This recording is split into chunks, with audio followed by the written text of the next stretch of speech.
Magandang araw! Tiniyak ng National Bureau of Investigation na handa nilang kupkupin sa kanilang custodial facility ang kontratsistang si Sara Diskaya. Sakaling pagbigyan ng korte ang motion na ilipat siya mula sa kasalukuyan niyang pilitan. Kaugnay ito ng kasong may kinalaman sa umano'y Ghost Flood Control Projects sa Davao Occidental, Manila, Philippines. Tiniyak ng National Bureau of Investigation o NBI na handa nitong kupkupin ang kontratistang si Sara Diskaya sa kanilang custodial facility. Sakaling pagbigyan ng korte ang inahin nitong mosyon na malilipat mula sa kasalukuyang pilitan. Ayon kay NBI Director Lito Magno, may direktiba ang korte na ilipat ito sa kustodya ng NBI. Meron silang motion filed for custody sa NBI, pero wala pang court order if it was granted. Depende kasi yun doon sa magiging order ng court. Pahayag ni Magno, 2 linggo na ang nakalipas nang siya sa NBI detention facility mula sa Lapu-Lapu City, kung saan siya kasalukuyan nakakulong. Inaasahang desisyonan ng korte ang motion sa Enero 13, 2026. Araw ding itinakda para sa arrangement ni Diskaya at 8 opisyal ng Department of Public Work and Highways DPWH sa Davao Occidental. Mula sa Lucena, ito si Ria Dumangas at Cheryl Sumbulan, nag-uulat para sa Philippine National News. Magandang araw! I'm so confused. Over there, I'm pushing people. Every day, I'm exhausted. But I can't do it. I'm losing interest. Besides all of this, Do you think about your future? These words can be heard by students like us.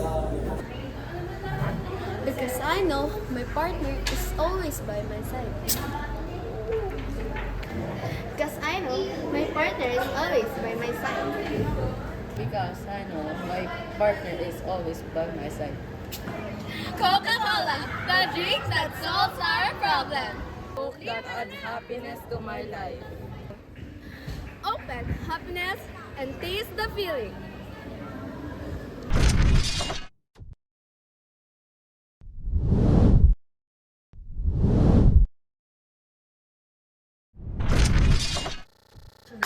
Ulat. Inflation noong Disyembre 2025 tumaas ng 1.8%. Ulat ng Philippine Statistics Authority, PCA, na umakyat sa 1.8% ang inflation rate sa bansa noong Disyembre 2025. Ito ay mas mataas kumpara sa naitalang 1.5 noong Nobyembre 2025, nung bunsod ng pagtaas ng presyo ng pagkain dahil sa mataas na demand noong holiday season. Ayon sa PCA, bagamat may bagyang pagtaas, nananatili pa rin sa loob ng forecast range ng Bangko Sentral ng Pilipinas, BSP, na 1.2 hanggang 2% ang naturang inflation para sa buwan ng Disyembre. Sinabi ni PSA Chief Clear Dennis Mapa na ang 1.8% na inflation noong Disyembre ay nag-ambag sa kabuuang average inflation na 1.7% para sa buong 2025.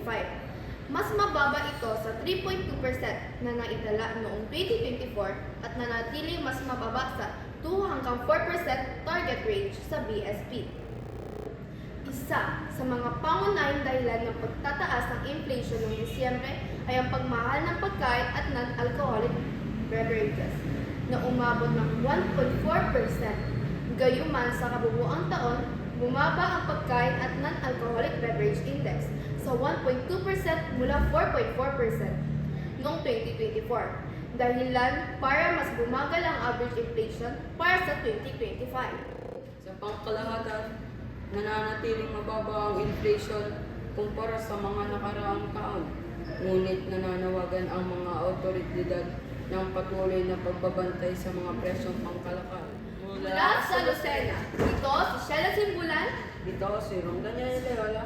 nag-uulat para sa Philippine National News.